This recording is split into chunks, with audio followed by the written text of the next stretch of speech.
ಕಟ್ಟಬೇಕು, ಅನೇಕ ತಾಲೂಕುಗಳನ್ನು ಕಟ್ಟಬೇಕು, ಅನೇಕ ಜನರಿಗೆ ಆಶೀರ್ವಾದವಾಗಿರಬೇಕು.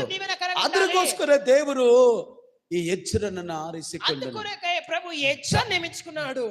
ಆತನು ಹೇಳ್ತಾ ಇದ್ದಾನೆ 7ನೇ ಅಧ್ಯಾಯ 10ನೇ ವಾಕ್ಯದಲ್ಲಿ, ನಾನು ಯೆಹೋವನ ಧರ್ಮಶಾಸ್ತ್ರವನ್ನು ಅಭ್ಯಾಸಿಸಲು, ಅನುಸರಿಸಲು, ఇతరులకి ಬೋಧಿಸಲು ನಾನು ಧೈರ್ಯವುಳ್ಳವನಾಗಿದ್ದೇನೆ. చూడండి, ఇతరులకు ధర్మశాస్త్రాన్ని బోధించడానికి, దాన్ని నేర్చుకోవడానికి నేను సిద్ధపడ్డాను. దేవుడు నన్ను కట్టిది ಇದಕ್ಕೆ, దేవుడు నన్ను కట్టినది ఇందుకే, దేవుడు నన్ను ಸ್ಥಾಪಿಸಿದ ಇದಕ್ಕೆ, దేవుడు నన్ను స్థాపించినది ನಾನು ఇందుకే. ಬಂದು ಕೈ ತಟ್ಟಿ ಹಾಡಾಡ್ಬಿಟ್ಟು ಹೋಗಕ್ಕಲ್ಲ ಕರೆದಿರೋದು. నేను వచ్చి చేతి తట్టి ಸುಮ್ಮನೆ ಬಂದು ಹಲ್ಲೆಲೂಯಾ ಹೇಳ್ಬಿಟ್ಟು ಹೋಗಕ್ಕಲ್ಲ ಕರೆದಿರೋದು. ఊరికే హల్లెలూయా చెప్పి వెళ్ళడం కాదు. ಆತನ ಸಭೆಯನ್ನು ಸ್ಥಾಪಿಸಲು, ఆయన సంఘమును ಆತನ స్థాపించడానికి, ಸಂಘವನ್ನು ಕೂಡಿಸಲು, ఆయన సంఘమును కూడించడానికి. హల్లెలూయా, హల్లెలూయా, ಆಮೆನ್, ಆಮೆನ್. ಅದಕ್ಕೆ ದೇವರ ವಾಕ್ಯ ಹೇಳ್ತದೆ, ಅದಕ್ಕೆ ప్రభు మాట చెప్తుంది, ಕರ್ತನ ಆತ್ಮನು ನನ್ನ ಮೇಲಿದ್ದಾನೆ, ప్రభు ఆత్మ నా మీద ఉంది, ಬಡವರಿಗೆ ನಾನು ಶುಭವಾರ್ತೆ పేదలకు సువార్త ప్రకటించుటకు, ಬಂದಿಗಳಿಗೆ ಕದ ತೆರೆಯಲು,